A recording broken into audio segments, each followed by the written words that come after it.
Hey, good morning, photography students. Here we are again together. Before I start this morning's work, I would like you to tell me if you're having any problems in your coursework. Nope, no problems here. Wonderful. Then we will first of all review what we did last week. Last week we talked about the elements of art and how they all have to come together to make a good photo. And it's really the artist or the photographer's trained eye that uses line, space, value, texture to really bring everything together. So we're going to add on to that learning tonight. What we're going to do is, first of all, I'm going to introduce you to a new vocabulary word, and that is the word focal point. The word focal point means actually where our eyes focus when we look at a composition. And this is right from our course. Look at this really neat feature where you can take the mouse and roll it over the photograph, and then the photograph actually literally points out where our eyes go first and then where our eyes go from there. So it's a wonderful feature for actually giving you an example of what the vocabulary word is. So now we'll move into this, and I want to ask Olivia. Olivia, now that you know the word focal point, can you determine where the focal point is in this work of art? I think it's the woman in the front with the mask on. She's in the center and she's the biggest. Very good. And then Josh, I want to ask you, where do your eyes go after you look at the woman? Back into the smoke. Very good. So you can see right before this photographer took this photo, they had a really good idea of what made a good photo, and then they snapped it, and it's become famous ever since.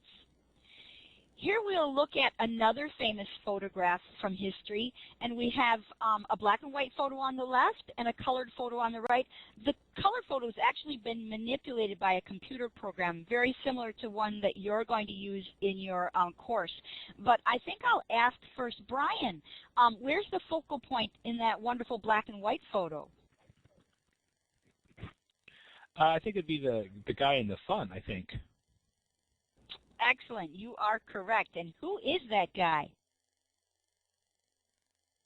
Is that John Lennon? Excellent answer. Very good. And then, of course, we look at the other photo that's been altered by a computer program. And does the focal point change? I don't know if it changes that much, but it does add more elements of art.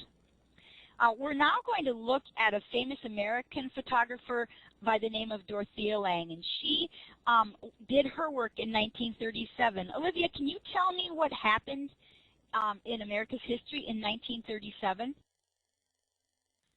That was the Great Depression, wasn't it? Excellent. You are absolutely correct. Sounds like you're keeping your ears open in history class. Yes, this woman, Dorothea Lange, went and visited this migrant workers' camp. She wanted to portray how rough life was at that time and make sure that it was publicized so that the United States would come in and help these people. Well, it worked. This work of photography was her most famous. Hey, Josh, can you determine here, using the pencil tool, where the focal point is in Dorothea Lange's migrant worker?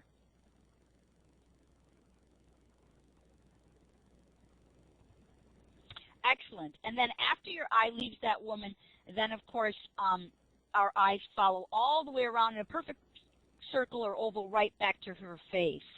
So you can see that the artist had a clear idea of what made a good photo.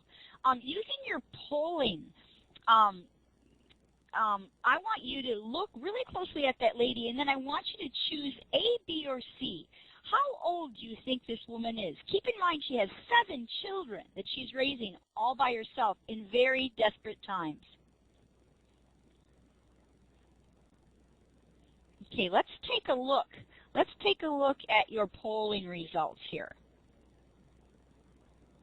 Okay, it looks to me like most of you have chosen A, and the rest of you evened out with B and C. She's actually 32 years old, so whoever chose C wins the big prize. She probably looks in worse shape than 32, but because of the rough life she's having, she looks a little bit older. And there we also see a photograph of Dorothea Lange, the photographer herself. Now we're going to move into our last slide, this is the actual famous photo on the right, and then on the left, we have what's called a photo hoax. Something new has been added to the photo. Does that change the focal point, Olivia? Yeah, I look at the phone now. Very good. That phone does not belong there. And this is supposed to get us kind of fired up about a project that's coming up in our course where you are going to take your own photograph and create a photo hoax out of it. And I'll tell you right now, we will all be poverty-stricken if we keep getting those high monthly cell phone bills. So, anyway, looking forward to our hoax, and I know you're dying to do this. Why don't you people pick up your pen from the toolbar and go ahead and add some photo hoaxes to Dorothea Lange's famous photo. And then when you come back from a 5-minute break, maybe get juice box, go to the bathroom, whatever you need to do, we're going to look at a few more famous photos and the focal points that have probably been part of why they became famous. See you later, guys. Take 5.